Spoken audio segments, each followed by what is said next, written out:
वालेकुम सलाम सर। जी बेटा, वो हमारी रिकॉर्डिंग एंड हो गई थी। सॉरी, सेशन एंड हो गया था। वो मैंने रियलाइज़ नहीं किया, वो 1 मिनट की वार्निंग आ रही थी। ठीक है, चले। इंशाल्लाह जी हम रुकेंगे 5:40 पे। ठीक है, 5:40 पे रुकेंगे जी प्रेयर ब्रेक के लिए। और इंशाल्लाह फिर 6 बजे दोबारा स्टार्ट करेंगे। ठीक है ओके सर। जी। तो बिस्मिल्लाह रहमान रहीम, मैंने रिकॉर्डिंग स्टार्ट कर ली है जी। हाँ जी, रिकॉर्डिंग स्टार्टेड है। ओके बेटा, हम बात कर रहे थे जी प्रिसीजन रिकॉल की। तो मेरे ख्याल में हमारी बात एंड हुई थी कि आपने टेबल कैसे बनाना है। तो गौर से देखिएगा। आप इस टेबल को बना लेंगे तो फिर तो ये बहुत आसान हो जाएगा आपके लिए कैलकुलेट करना भी। तो एक तरफ आपने सिलेक्टेड और नॉट सिलेक्टेड ले लेना है, एक तरफ आपने करेक्ट और नॉट करेक्ट ले लेना है। अगर आप टॉप रो देखिएगा तो दोनों में पॉजिटिव आएगा, और बॉटम रो पे देखिएगा तो दोनों नेगेटिव आएंगे, TN और FN। अब आपने T और F को देखना है कि किस तरह से लगा हुआ है। और गौर से देखिएगा कि ऊपर वाली रो में पहले ट्रू है फिर फॉल्स है, ऐसा ही होना चाहिए। और नीचे आपने उल्टा कर देना है, फॉल्स और ट्रू। आई थिंक अगर आप ये थोड़ी सी हैकिंग समझ लें तो आपको ये समझ आ जाएगा कि आपने ये टेबल जो है वो किस तरह से रिप्रोड्यूस करना है, और अपने क्वेश्चन को आपने जो है वो किस तरह से आगे सॉल्व करना है। तो बेटा, प्रिसीजन एंड रिकॉल की डेफिनेशन हमने देख ली है। अब आई थिंक आपको प्रिसीजन दे दी जाए और रिकॉल दे दिया जाए तो आप कैलकुलेट कर सकते हैं। कोई क्वेश्चन? सर, अगर ये जो प्रिसिशन और रिकॉल है, अगर हम्म। एक बढ़ती है तो क्या उसका जो इम्पैक्ट है दूसरे पे पड़ता है? गौर मैं से इसके अगर देखें। प्रिसिशन ज्यादा हो रही है, रिकॉल भी ज्यादा हो रही है, या अगर प्रिसिशन ज्यादा हो रही है तो रिकॉल कम हो रही है, कुछ इस तरह का इनमें रिलेशन है? देखें, दोनों को अगर आप गौर से डेफिनेशन पढ़ें तो प्रिसीजन और रिकॉल जो हैं, गौर से देखिएगा प्रिसीजन है क्या। हमने जो करेक्ट हैं, हमारे पास जितनी भी करेक्ट हैं, हमने ये देखना है कि उनमें से कितनी जो हैं सॉरी, उनको सेलेक्ट किया गया है। मेरी बात फॉलो कर रहे हैं? तो प्रिसीजन के अंदर हम सिर्फ ये चीज फाइंड आउट करते हैं कि कितनी ऐसी हमारी एग्जांपल्स हैं जो करेक्टली क्लासिफाई तो हुई हुई हैं, लेकिन सेलेक्ट कितनी हुई हैं, वो प्रिसीजन है। और रिकॉल बेटा हम ये देखते हैं कि कितनी ऐसी हमारी आइटम्स हैं जो करेक्ट हैं, जिनको हमने, जो क्लासिफायर ने जिनको सही तरीके से क्लासिफाई किया। तो आपका क्वेश्चन ये है कि जी कि क्या ये दोनों रिलेटेड हैं, यानी अगर प्रिसीजन बढ़ती है तो रिकॉल बढ़ेगी, या रिकॉल कम होगी। तो जाहिर है प्रिसीजन अगर बढ़ेगी तो उसकी रिकॉल भी बढ़नी ही चाहिए। Yes sir. जी।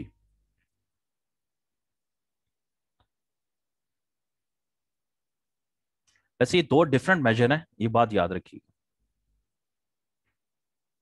सर, ये जितने भी जो क्लासिफिकेशन के जो पेपर्स हैं ना, जी जी। उनमें ये दोनों मेजरमेंट बहुत ज्यादा यूज हो रहे थे। बल्कि आप तो देखेंगे कि F स्कोर एक्चुअली ज्यादा यूज होता है, F1 जिसे कहते हैं, वो अगला वो है। तो ज्यादातर लोग जो हैं वो रिकॉल को ज्यादा, मैं बताता हूँ, प्रेफर करते हैं। ठीक है, ये वाली चीज को, ये ज्यादा स्ट्रॉन्गर वर्जन मैंने बता दिया ना बेटा आपको, प्रिसीजन से ज्यादा स्ट्रॉन्गर। जी सर। जी। तो नो डाउट आपने ठीक कहा है कि जो जो जितने भी पेपर्स हैं वो प्रिसीजन रिकॉल को ज्यादा यूज करते हैं। मैं कहूंगा जी वो रिकॉल और F1 स्कोर को ज्यादा यूज करते हैं। प्रिसीजन काइंड ऑफ जो है वो इतना मीनिंगफुल नहीं मानते इसको। ओके, एफ स्कोर कैसे होगा? एफ स्कोर होता है दोनों का कंबाइंड मेजर, यानी जिसके अंदर एक्यूरेसी और हम जो है वो रिकॉल दोनों को यूज कर लें। ठीक है, द PR ट्रेड ऑफ, वही बात आ गई जैसे अभी आप बात कर रहे थे जी कि ट्रेड ऑफ इनमें क्या है। तो प्रिसीजन और रिकॉल का जो ट्रेड ऑफ है वो एफ को एफ मेजर कहते हैं, ये वेटेड हार्मोनिक मीन होता है।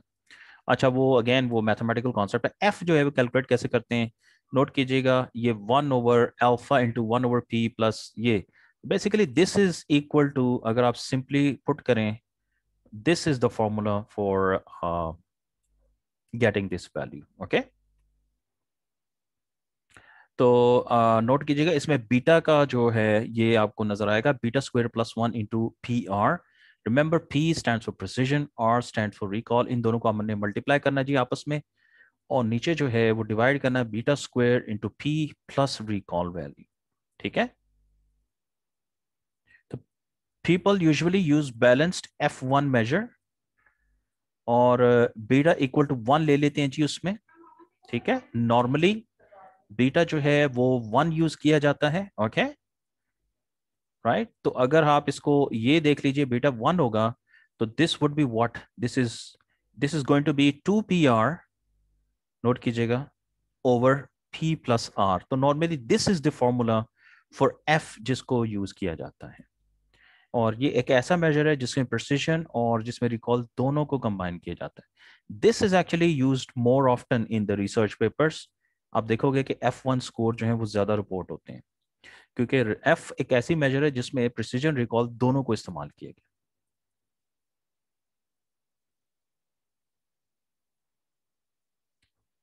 जी बेटा, कोई क्वेश्चन यहाँ पर? नो सर, क्लियर है। ओके गुड जी। अब हमने बात कर ली जी प्रिसिजन की भी, रिकॉल की भी, एफ मेजर की भी। तो एक मिनट, मोर देन 2 क्लासेस, अगर वो टर्नरी क्लासिफिकेशन की बात हो रही है तो फिर हम क्या करेंगे? टर्नरी क्लासिफिकेशन से मुराद ये 2 क्लासेस से ज्यादा करूँ तो सेट्स ऑफ बाइनरी क्लासिफायर्स चाहिए dealing with any of multi value classification. Multi value classification वही है कि we have more than 2 classes. A document can belong to 0, 1 और more than 1 classes. Of course, अगर एक से ज़्यादा, 2 से ज़्यादा क्लासेस हैं तो डॉक्यूमेंट जो है वो इन तमाम क्लासेस में से किसी में भी फॉल कर सकता है। तो अब ये करते कैसे हैं? अगेन वो वही बात है, क्योंकि हमारे पास वी हैव मैनी क्लासेस, तो फॉर ईच क्लास हम लेंगे, क्लास में से हम एक क्लासिफायर बिल्ड करेंगे to distinguish c from other classes, ठीक है। एंड फिर हम क्या करेंगे, डॉक डी लेंगे कोई एक डॉक्यूमेंट, और फिर हम उसको देखेंगे कि जी कि वो हर क्लास में उसकी क्या प्रोबेबिलिटी आती है निकलने की, आने की। D belongs to any class for which, note कीजिएगा, जहां जहां ये ट्रू रिटर्न होगा, क्लासिफायर ट्रू रिटर्न करेगा, डी उन तमाम क्लासेस से बिलोंग कर सकता है। तो इसको कहते हैं मल्टी क्लास क्लासिफिकेशन। आपने देखी होगी ये भी, जब हम एक से ज्यादा क्लासेस के अंदर जो है वो क्लासिफिकेशन करना चाहते हैं, मल्टी क्लास क्लासिफिकेशन, ये उसकी बात बेटा हो रही है।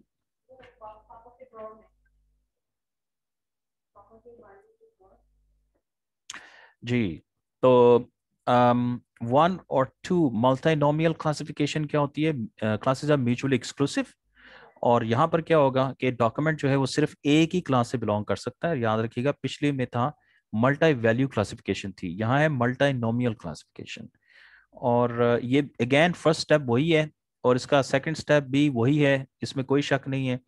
लेकिन यहाँ पर डी जो है वो ओनली 1 क्लास से बिलोंग करेगा, और उस क्लास से बिलोंग करेगा जी जिसका स्कोर क्या आएगा, मैक्सिमम स्कोर। इनफैक्ट अगर आप गौर से देखें तो हम आर्ग मैक्स जो यूज कर रहे हैं जो है नाइव बेस के अंदर, हम भी दरअसल मल्टीनोमियल क्लासिफिकेशन कर रहे हैं, यानी हम दरअसल एक क्लास की क्लासिफिकेशन जो है वो ढूंढ रहे हैं। तो दोनों तरीकों से आप कर सकते हो, आप मल्टी वैल्यू क्लासिफिकेशन भी करवा सकते हो अगर जरूरत है, मल्टी क्लास जिसमें कहते हैं फाइंड आउट करनी, या फिर आप सिंगल क्लास या मल्टीनोमियल क्लासिफिकेशन करवा सकते हैं जिसमें 1 क्लास की क्लासिफिकेशन जो है वो हो सकती है। ओके तो ओके ये क्या है जी,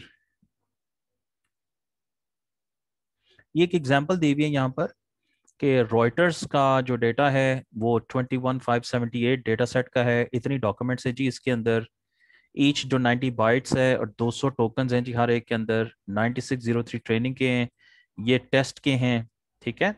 और 118 कैटेगरीज हैं।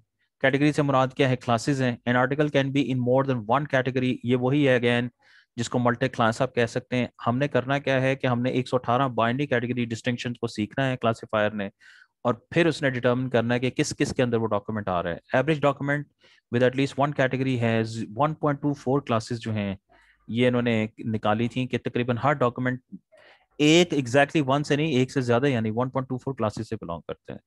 Only about 10 out of 118 categories are large. जैसे यहाँ अर्न को देखिएगा तो ये कुछ कैटेगरी जिसमें जो हैं वो ये अर्न, ये तमाम की तमाम जो हैं ये डिफरेंट क्लासेस हैं। तो जैसे एक एग्जांपल दी हुई है यहाँ पर इन्होंने कि ये जो रॉयटर्स का जो फाइनेंशियल जो डेटा सेट है या जो जनरल डेटा सेट है उसके अंदर जो एग्जांपल्स हैं वो किस तरह से जो है वो मल्टी क्लास उसकी क्लासिफिकेशन हुई हुई है। तो अगेन ये वही है, दूसरी इसको एग्जांपल है जी 21578 डॉक्यूमेंट्स हैं। ये देखें इसको यूं ये एक डॉक्यूमेंट को यूं लिखा जाता है, इसमें Reuters topics yes Lewis split train, ये ट्रेनिंग में जाएगा,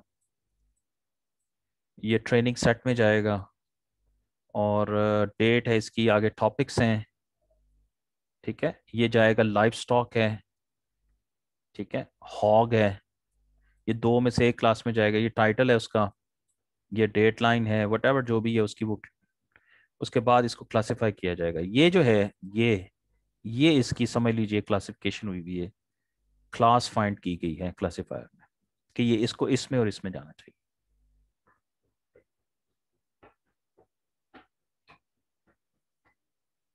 और अगर आप इस आर्टिकल को पढ़ना चाहें तो ये एनिमल्स, और आपको पता है कि किस एनिमल की यहाँ बात हो रही है, पोर्क की बात हो रही है जी, ठीक है, पिग्स की बात हो रही है, ये उसके बारे में बताया गया। तो ये आर्टिकल जो है नो डाउट ये लाइव स्टॉक में जाता है।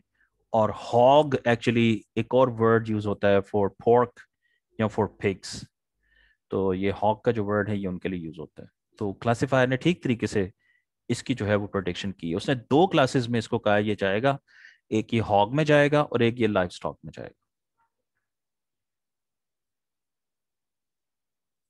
जी बेटा कोई क्वेश्चन यहाँ पर? No sir. Okay, so confusion matrix ये भी बहुत ज़्यादा यूज़ होते हैं जी। और मेरे ख्याल में अगर आप इसको समझना चाहें, for each pair of classes, let's say कोई दो क्लासेस हमारे पास, how many documents from C1 were incorrectly assigned to C2। Yes, ये एक बड़ी जिसे कहते हैं प्रैक्टिकल क्वेश्चन है कि हमारे पास दो दो क्लासेस हैं अगर, तो हम देखना चाहते हैं जी कि इनकरेक्ट असाइनमेंट कितनी हो रही है, जिनको C1 में जाना चाहिए था वो C2 में क्यों क्लासिफाई हो रहे हैं, तो कितनी हो रही है उनकी, कितने डॉक्यूमेंट्स हो रहे हैं। तो यहाँ पर एग्जांपल एक दी गई है हमें, ये डिफरेंट एक टेबल है। तो C32 में देखिएगा कि अगर आप यहाँ देख सकते हैं ये 90 है। तो wheat documents incorrectly assigned to poultry, ये देखें, ये ट्रू वीट होनी चाहिए थी, गौर से देखिएगा, ये वीट के डॉक्यूमेंट्स हैं और ये असाइन किस में हुए हुए हैं, पोल्ट्री में। हालांकि इनको यहाँ आना चाहिए था, असाइन टू वीट होना चाहिए था यहाँ, ये यहाँ असाइन नहीं हुए हैं, ये यहाँ, दिस मीन्स ये गलत असाइन हुए। तो ऐसे ऐसी चीज़ों को भी जानने के लिए जो है वो कंफ्यूजन मैट्रिसेस जो हैं वो यूज़ किए जाते हैं। तो आप देखोगे कि कंफ्यूजन मैट्रिसेस जो हैं ये मशीन लर्निंग में बहुत ज़्यादा यूज़ होते हैं। आई होप आपको आइडिया अब आगे होगा कि ये कंफ्यूजन मैट्रिक्स कहते किसको हैं और किस मकसद के लिए इस्तेमाल होता है। जी बेटा।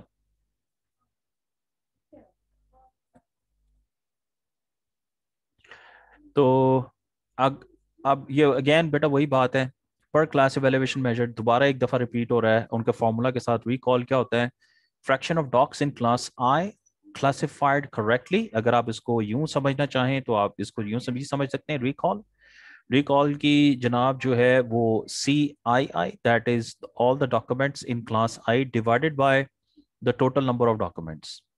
प्रिसीजन क्या होगी, fraction of docs assign class i that are actually about class आई।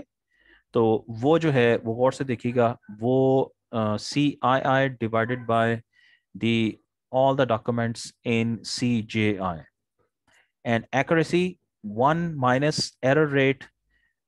इसको भी आप करने के लिए ये देखिएगा, ये कर सकते हैं 1 minus error rate fraction of dogs classified correctly, that is I divided by the sum of j and sum of I CIJ। इस तरह से भी इनको समझा जा सकता है।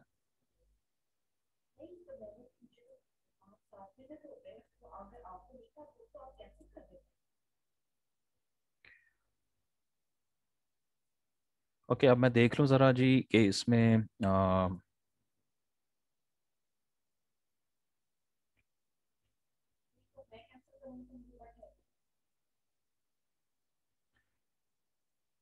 चले यहाँ से ये माइक्रो और माइक्रो एवरेजेस को इसको लीव आउट करके यहाँ से शुरू कर रहे हैं जी हम।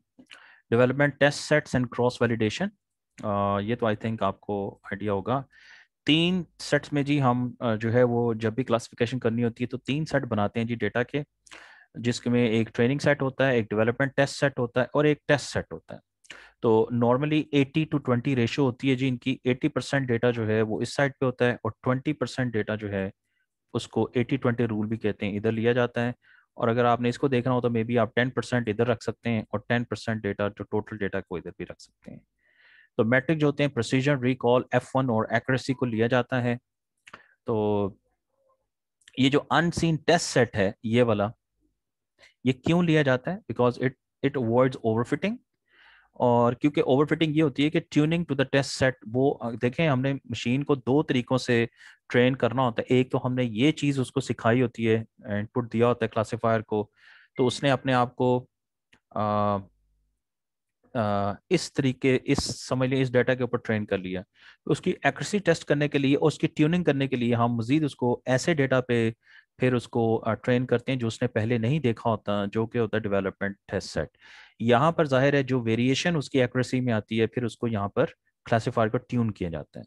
वंस वो ट्यून हो जाए तो फिर हम कहते हैं कि हमारा मॉडल जो है वो रेडी हो गया है। और ये वाला एक्चुअली वो वाला डेटा होता है जो मशीन को पहले या क्लासीफायर को पहले नहीं दिखाया जाता, ये उसका रियल टेस्ट होता है। वंस वो डेवलपमेंट टेस्ट सेट पे ट्रेन हो जाए फिर उसको यहाँ से टेस्ट, इसमें से एग्जांपल्स के थ्रू देखा जाता है कि उसकी अब एक्यूरेसी जो है वो कैसी आ रही है। अगर एक्यूरेसी अभी भी ठीक रहती है इसका मतलब है कि क्लासीफायर बिल्कुल ठीक तरीके से ट्रेन हुआ है। अगर क्लासीफायर नोट कीजिएगा, सपोज दैट कि यहाँ पर एक्यूरेसी आ रही है 90%, सोचें तो यहाँ तक आपने यहाँ लेट से किया था तो 95% पे थे आप, तो जब आपने इस पे किया तो ये 90 पे चला गया, लेकिन आप स्टिल कहते हैं ओके कोई बात नहीं। अब जब आपने टेस्ट पे किया इसको तो एक्यूरेसी चली गई 50% पे, उसने कहा 50% एक्यूरेट आया आपका, तो इसका क्या मतलब होगा? क्या मतलब होगा जी इसका? सर इसका मतलब यही होगा कि जो भी आप नया डाटा उसको टेस्ट करने के लिए देंगे यहाँ, तो वो करेक्ट होगा या इनकरेक्ट, यानी कि 50-50 चांसेस होंगे। नहीं बेटा, यहाँ ओवरफिट हुआ हुआ है, आपकी ट्रेनिंग ओवरफिटिंग हुई हुई है, इसको कहते हैं ओवरफिट। आपने जो डेवलपमेंट किया ना, आपने असल में ना ट्यूनिंग कर दी उसकी डेवलपमेंट के पॉइंट ऑफ व्यू से, इनफैक्ट आपने ओवरफिट कर दिया उसको, ओवर ट्यून कर दिया उसको। तो जब टेस्ट जिसको अननोन कहते हैं ना, जब उसको आप वो देंगे ना तो वहां पर उसकी एक्यूरेसी जो है ना ड्रेस्टिकली रिड्यूस होगी। तो ये बहुत बड़ी निशानी होती है कि आपने उसको जो डेवलपमेंट टेस्ट है ना उसके मुताबिक आपने उसको कुछ ज्यादा ही ट्यून कर दिया। ठीक है, और यहाँ पर नोट कीजिएगा ये लिखा हुआ है tuning to the test set और more conservative actually estimate of performance है ये। जाहिर है अगर ये ना हो तो फिर इसका मतलब है आपने जो ट्रेनिंग की हुई है सारी वो क्या है, बायस्ड है। मेरी बात फॉलो कर रहे हैं? ये बेटा इसीलिए रखा जाता है कि ताकि आपकी ट्रेनिंग का पता चल जाए कि आपने ट्रेनिंग जो है वो फेयर की हुई है कि बायस्ड की हुई है। ठीक है, तो अननोन डेटा सेट इसीलिए आपकी हेल्प करता है।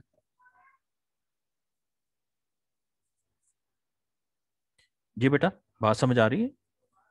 Yes sir. ओके, ये बेटा आपने भूलना नहीं है, तो आपको ओवरफिटिंग का यहीं पे पता चल जाएगा।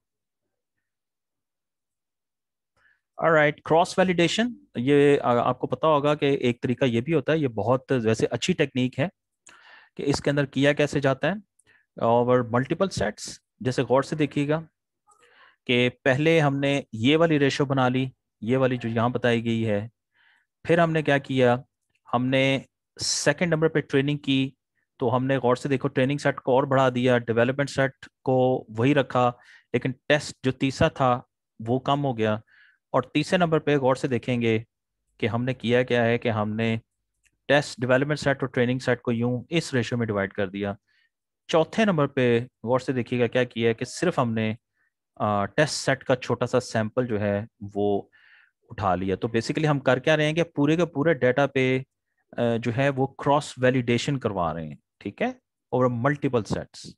ठीक है, डिफरेंट डाटा सेट के डिफरेंट सैंपल्स के साथ उसकी ट्रेनिंग हो रही है। Okay, poor results over each split computed pools development set performance. ठीक है, compute pool development set performance. तो वही बात है कि हम बेसिकली कर क्या रहे हैं जी, रेशियोज कम ज़्यादा और कम करते जा रहे हैं ट्रेनिंग सेट की और डेवलपमेंट सेट की, और हम उन दो सेट्स को लेकर, याद रखिएगा टेस्ट सेट को इंक्लूड नहीं कर रहे हैं इसके अंदर, ये नहीं करना, ये गलती नहीं करनी हमने। टेस्ट सेट याद रखिएगा ये हमेशा इंडिपेंडेंट होगा, इस डेटा को मशीन को ट्रेन करने के लिए इस्तेमाल बिल्कुल नहीं करना आपने, इसको बिल्कुल इंडिपेंडेंट रखना है। अब यहाँ पर जो गेम है वो दो, जो आपके ये वाले दो हैं, नोट करेंगे ये जो दो रेशियोज हैं, लेट्स से इधर है आपके पास मिसाल के तौर पे 1000 सैंपल्स हैं, इधर 1000 एग्जांपल्स हैं, एंड सपोज इधर 500 सैंपल्स हैं। अब आपने यहाँ ये करना है कि किसी जगह आपने इसको बढ़ा देना है, इसकी रेशियो को, ये 1000 से आपने 1200 कर दी, जाहिर है इधर से 13, इधर से 300 रह जाएंगे। कभी आपने इसको 800 कर दिया, जाहिर है इधर 700 हो जाएंगे, एंड सो ऑन। तो बेसिकली इन दोनों के मिक्स पे आप इसको जो है वो डिफरेंट वे से ट्रेनिंग करते जाएंगे। लेकिन इंपॉर्टेंट पॉइंट ये है कि टेस्ट जो डेटा है, टेस्ट सेट जो है, उसको कभी भी ट्रेनिंग में इंक्लूड नहीं करना। Okay, I think we are at 5:45, तो हम यहीं पे रुक जाते हैं जी। इंशाल्लाह जी हम 6 o'clock पे जी दोबारा रिज्यूम करेंगे आफ्टर द प्रेयर ब्रेक, ठीक है जी बेटा? जी सर। ओके बेटा, अल्लाह हाफिज। ओके सर, अल्लाह हाफिज।